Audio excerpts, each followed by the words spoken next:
Prince Philip, the quiet strength beside the crown. Prince Philip, Duke of Edinburgh, earned recognition for his steadfast commitment to royal obligations and the vital, though understated, role he played beside Queen Elizabeth II. Yet, despite their decades-long partnership, there was one little-known detail about their relationship that surprised many. Before his death, Prince Philip offered an honest explanation for why he never truly resided with the Queen in Buckingham Palace. A revelation that added a new layer to their already unique bond. Let's explore the reasons behind this unconventional choice and how it shaped their life together. A unique royal partnership. The union between Queen Elizabeth and Prince Philip fascinated the world, not only for its longevity, but also for the balance it maintained between tradition and personal connection. From their earliest encounters, it was evident they shared a strong bond. Still, behind the formal appearances and public displays of unity lay a far more complex and private reality, one often hidden from public view. Their journey began in 1934 when Princess Elizabeth, still a child, first met Philip, then a young naval cadet of Greek and Danish heritage, at a family event.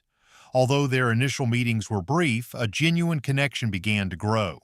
Through letters and time spent together, their relationship deepened, eventually leading to their engagement in 1947.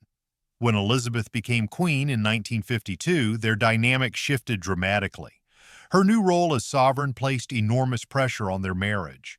The responsibilities of leading a nation left little space for personal desires or routines, and these pressures were felt deeply by Philip. A role. Reimagined, Philip's transition from naval officer to royal consort came with significant challenges. While his loyalty and support for the Queen never wavered, stepping back from a promising naval career and embracing a role that required him to walk a step behind his wife wasn't always easy. Accustomed to independence and action, Philip had to redefine his identity in the shadows of the crown. Though his presence was essential to the monarchy's image, his influence was often quiet and conducted behind the scenes. The expectations of royal life demanded discretion, sacrifice, and a certain invisibility for the man beside the Queen. A marriage shaped by duty and distance. Though Queen Elizabeth and Prince Philip shared a deep and enduring love, the realities of royal life often meant their daily routines diverged. The Queen's role required relentless dedication, from state visits and public ceremonies to extensive overseas tours. Meanwhile, Prince Philip divided his time between his formal responsibilities, personal pursuits, and, later in life, a gradual withdrawal from the public sphere. In the early years of their marriage, they found a fragile equilibrium. While Elizabeth carried out her duties abroad, Philip, though unofficially disengaged from work, followed his own schedule. His involvement in philanthropic causes, particularly those centered on environmental conservation and wildlife protection, offered him a meaningful outlet. Yet, this also created a physical and emotional distance from the royal grind that defined the Queen's everyday existence. As their family grew, so did the separation brought on by parenting obligations and the overwhelming pressures of their respective roles. Even though they were often seen side by side at ceremonial occasions, their private relationship unfolded largely away from public view, hidden behind palace walls. Their living arrangements, separate quarters at Windsor Castle and Sandringham House, were generally seen as practical, allowing them to manage their demanding schedules more effectively.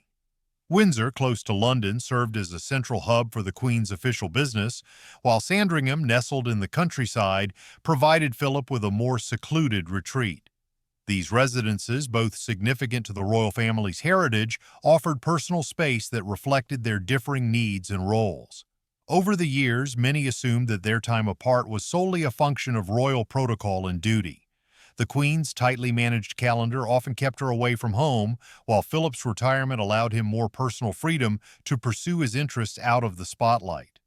However, as time passed, it became evident that their arrangement was shaped by more than logistical convenience. A man of contrasts. Prince Philip's need for space was rooted not only in routine but in personality. Born into a life marked by upheaval, exile, and shifting political landscapes, his early experiences instilled in him a strong sense of independence and resilience. These qualities helped form the man who stood by the Queen, yet also occasionally clashed with the rigid expectations of royal life. He was famously candid, self-assured, and unafraid to speak his mind, traits that sometimes stood in contrast to the carefully measured world of monarchy. Unlike Elizabeth, who fully embraced her role as sovereign with grace and discipline, Philip often found the ceremonial aspects of royal duty stifling. His naval background had trained him for decisiveness and action, a world where personal agency mattered, a stark contrast to the highly orchestrated life of the palace. During his time in the Royal Navy, Philip thrived in an environment where initiative and leadership were essential. That spirit never left him, even as he stepped into a role that required him to take a quieter, more symbolic place beside the Queen. His resistance to strict protocols and his unfiltered nature earned him a reputation for being both blunt and refreshingly honest. Beneath this exterior, however, was a deeply loyal and caring man, fiercely committed to his wife and family. Yet the tension between his desire for independence and the constraints of his position was a lifelong struggle. As he moved away from public duties in his later years, Philip sought solace in solitude and self-directed activities, subtly distancing himself from the royal spotlight while remaining a devoted partner in his own way. A life apart. Prince Philip's quiet path. Beside the crown. As time went on, the contrast between Queen Elizabeth's public visibility and Prince Philip's preference for privacy became more apparent. While the Queen remained a constant figure on the world stage, Philip gradually stepped back, opting for a life away from the spotlight.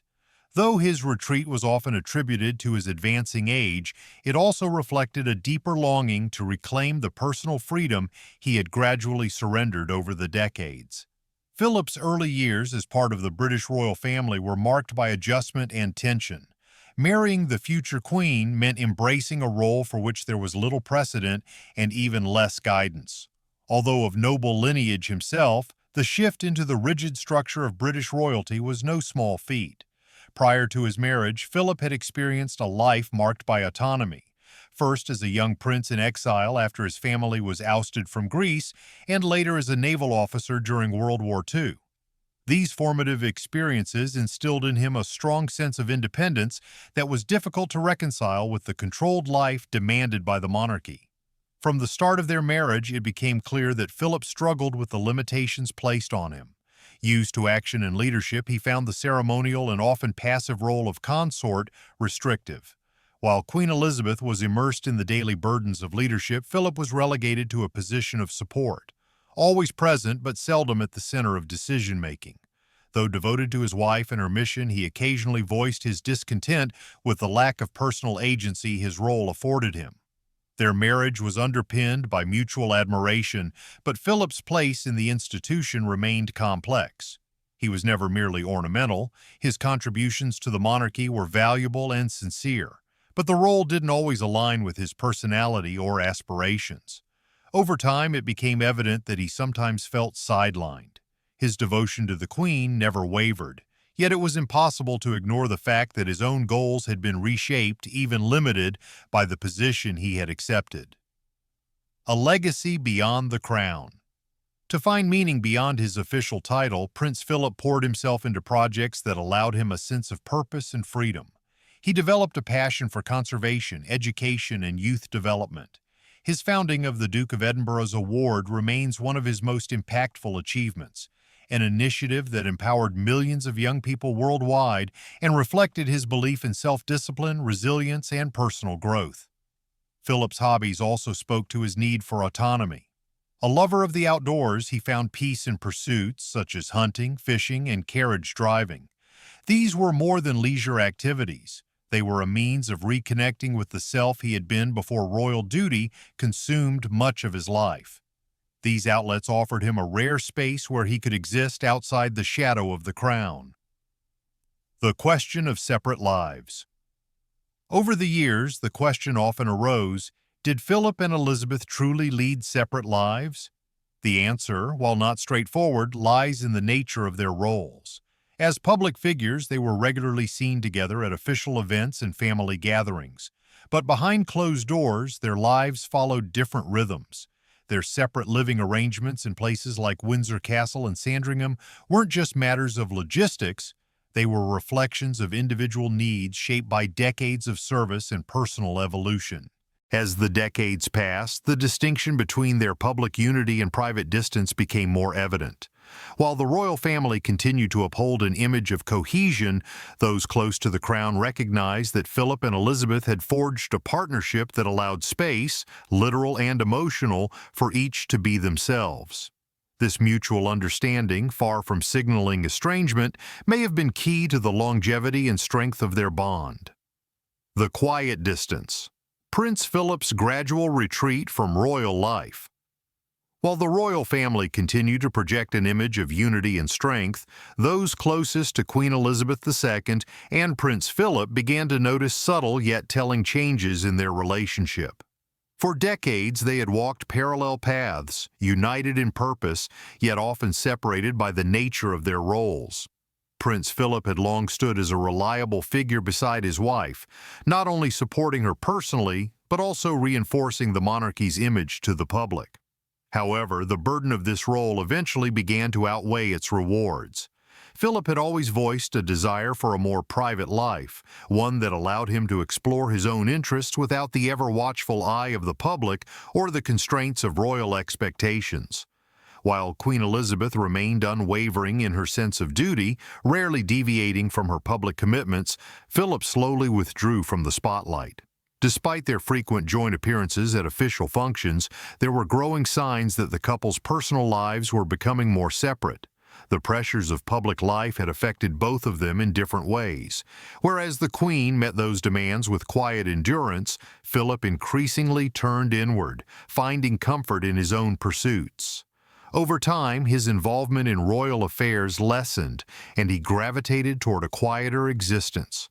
What many didn't realize was that the couple had lived largely independent lives for some time. In fact, it was between the births of their first two children that they reportedly began sleeping in separate rooms, an arrangement that persisted in later years. In 2017, Prince Philip officially retired from his royal duties, a decision that marked not just the end of a public chapter, but also a deeper shift in his personal life. Though health and age were cited as reasons, his retirement also reflected a long-held yearning to step away from the constant demands of royal duty. His presence at state events and overseas visits, once a defining feature of the Queen's reign, became rare. Instead, he spent increasing amounts of time at Windsor Castle and Sandringham House, residences that offered him a sense of autonomy and serenity. These places became more than just royal retreats. They were sanctuaries. Within their walls, Philip could reconnect with a life that had once been defined by action, service, and self-direction. While the public saw him as the ever-present royal consort, those who knew him well understood the toll his position had taken. His personality, characterized by blunt honesty and a strong need for independence, often clashed with the rigid structure of royal life. Though deeply devoted to the Queen, Prince Philip's own well-being frequently took a back seat to the monarchy's image. As he aged, the weight of expectation became more difficult to bear. His moments of quiet reflection became more frequent, and he often appeared withdrawn, an emotional retreat that those close to him recognized as a response to decades of pressure. Philip was not one to openly express emotional vulnerability, but his actions revealed the inner struggle. Behind the dignified public image was a man who, while proud of his role, carried the emotional fatigue that came from a lifetime of service in someone else's shadow. Queen Elizabeth and Prince Philip, a quiet evolution of a royal bond. Queen Elizabeth, more than anyone, understood the immense weight that came with royal responsibility. Having become monarch at a young age, she had long prioritized her duty above personal fulfillment. Yet, as she and Prince Philip aged, she began to see more clearly the emotional cost that their increasingly separate lives had imposed on him. Though the royal family projected unity to the public, the true nature of Elizabeth and Philip's relationship was far more intricate. In the final years of his life, as Philip's health steadily declined, the moments they shared together took on a deeper significance. Despite the enduring affection between them, his need for autonomy remained unchanged. He spent much of his final chapter away from the limelight in quiet reflection. Growing apart in silence. As the years advanced and Philip's physical condition worsened, an unspoken shift could be felt between the Queen and her husband. Their bond remained strong in its foundations, but subtle tensions underscored their daily lives. Close friends and staff began to notice a quiet mutual understanding, one born from decades of shared responsibility, but also from lives that had gradually diverged behind palace doors.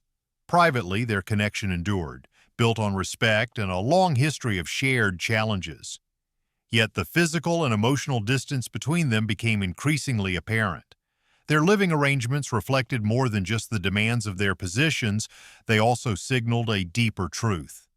The paths of their personal lives had grown apart. To the public, this separation was easily explained away by royal obligations. However, the truth was layered and far more personal. Elizabeth had always placed duty above desire, while Philip had long struggled with a life defined by someone else's reign. Though the monarchy was always front and center, the cost to their personal intimacy was high. 2 lives under one crown. While they continued to appear side by side at formal occasions, the reality was that their day-to-day lives grew increasingly independent. Philip, in particular, found solace in his private interests and a slower pace, often retreating to the quiet of Windsor Castle or the countryside calm of Sandringham. These retreats weren't just escapes from public duty, they were spaces where he could reconnect with himself. Over time, Philip's frustration with the limitations of his role grew. He had sacrificed his naval career and many personal aspirations to serve as the Queen's consort, a role that, while vital, came with its own form of isolation. Elizabeth, ever devoted to her obligations, rarely stepped back from her duties, while Philip, more candid and restless by nature, found the role increasingly confining. Outwardly, the couple was still celebrated as a symbol of enduring partnership, but inside the palace there were quiet acknowledgments of the emotional strain each endured. Conversations among staff occasionally touched on the emotional distance between the Queen and her husband, though these matters were carefully shielded from public view. Preserving the image of a harmonious royal household remained a top priority. A devotion that endured. Despite the growing emotional divide, neither Elizabeth nor Philip publicly acknowledged any strain in their marriage. Their sense of loyalty to the institution of the monarchy and to each other kept them from voicing what was quietly felt by those closest to them. Yet, for those in their inner circle, it was evident the nature of their relationship had changed with time. As Philip's health waned, so too did the frequency of the intimate moments they once shared. Once a constant companion to the Queen, he became more of a quiet presence, often retreating into solitude, reflecting on a life that had been both remarkable and, at times, deeply constrained. His final years were not marked by bitterness, but by a quiet resignation.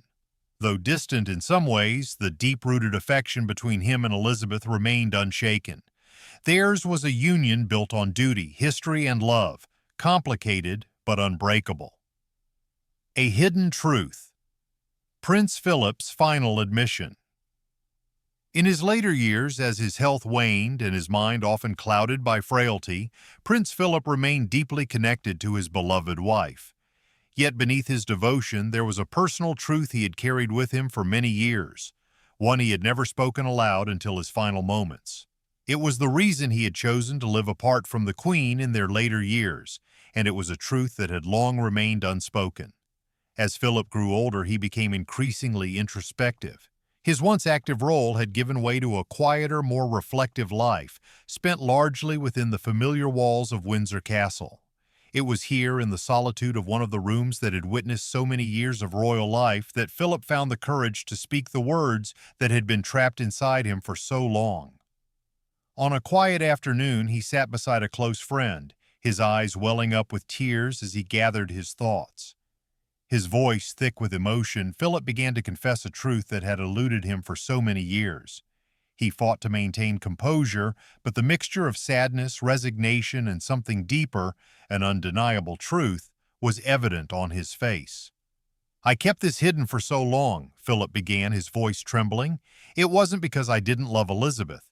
It wasn't because I didn't care for her, and it wasn't about the duties that come with being a consort. The truth is, I had to live apart from her because over time I didn't know who I was anymore. I didn't know who I was without the role of consort. I felt lost, trapped in a position I could never quite escape, and eventually I realized that I couldn't fulfill that role the way I once had. The distance, though painful, gave me the space to find myself again." For years, Philip had struggled with the weight of living in his wife's shadow. His life had largely been shaped by the expectations placed on him as the supportive figure behind the queen. The pressure of being a consort to such a powerful monarch had weighed heavily on him. While the role was respected and necessary, it had never fully resonated with him. Over time, this led to a quiet internal struggle that few truly understood. It was a revelation that came too late, yet it was a powerful one. It wasn't about regret or blame, it was simply the truth he had carried for so long. This moment, though brief, lifted a heavy burden of silence from Philip's heart. It provided him with a sense of relief, even though it could not undo the emotional distance that had built over the years. Despite the long years and immense expectations, this truth had finally been spoken. The aftermath of Prince Philip's confession. Following Philip's admission about why he had chosen to live separately from Queen Elizabeth, there was a quiet ripple within the royal family. Those closest to them, who had long observed the distance between the couple, were left to reflect on the complexities of their relationship. While the public had always seen them as a model of marital unity, those who had known them more intimately understood that the reality was far more nuanced. Although Philip's revelation could not reverse the years of emotional strain, it allowed him to find peace in the final chapters of his life. He had spent much of his time supporting his wife, living a life defined by duty and expectation, but in the end he was able to express the personal struggle he had long kept hidden. The truth, though difficult, marked a moment of personal liberation for Philip. It allowed him to reconcile with the part of himself he had lost along the way, while still holding on to his love and respect for Elizabeth. The monarchy, along with the broader world, was left to contemplate the deeper meaning of Prince Philip's revelation. While the admission itself was deeply personal and intimate, its effects rippled far beyond the private confines of their royal residence. For years, many had speculated about the inner workings of their marriage, the sacrifices each had made, and the compromises required to sustain their roles within the monarchy. However, few anticipated such a profound disclosure of Philip's internal struggles. Some saw this moment of vulnerability as a rare glimpse into Philip's true emotional state, a chance for the world to see him as more human, more relatable. It was as though the layers of royal duty and public obligations had been stripped away, exposing a man who had long grappled with his own identity, particularly while living in the shadow of his wife's powerful reign. For many, this revelation allowed them to see Philip not just as the consort of the Queen, but as a man who had carried the weight of a silent truth for decades. On the other hand, some interpreted his decision to live separately from the Queen as a reflection of the complexities that can exist in any marriage, even one as public and high-profile as theirs. While no scandal accompanied his admission, some believed it underscored the unique challenges of balancing personal identity with the immense public responsibilities that came with royal life. Philip's struggle served as a reminder of the toll that life in the royal spotlight can take, not just on the individual, but also on their relationships. His admission also pointed to the evolving nature of the royal family, especially in terms of how it was perceived by the public. The monarchy had long been seen as a symbol of duty, tradition, and unwavering commitment. However, Philip's confession revealed that even within such a family, there was room for personal growth, vulnerability, and the recognition of individual needs. In this way, his words contributed to a shift in the royal family's image, one that acknowledged the personal lives that unfolded behind the palace walls alongside the weight of their official duties. In the end, it was not the title, nor the duties, or even the legacy of the monarchy that would leave the most lasting impression of Prince Philip. It was his final act of honesty, his revelation of the private battles he had long concealed, that would leave a profound mark on those who loved him and those who admired him from afar.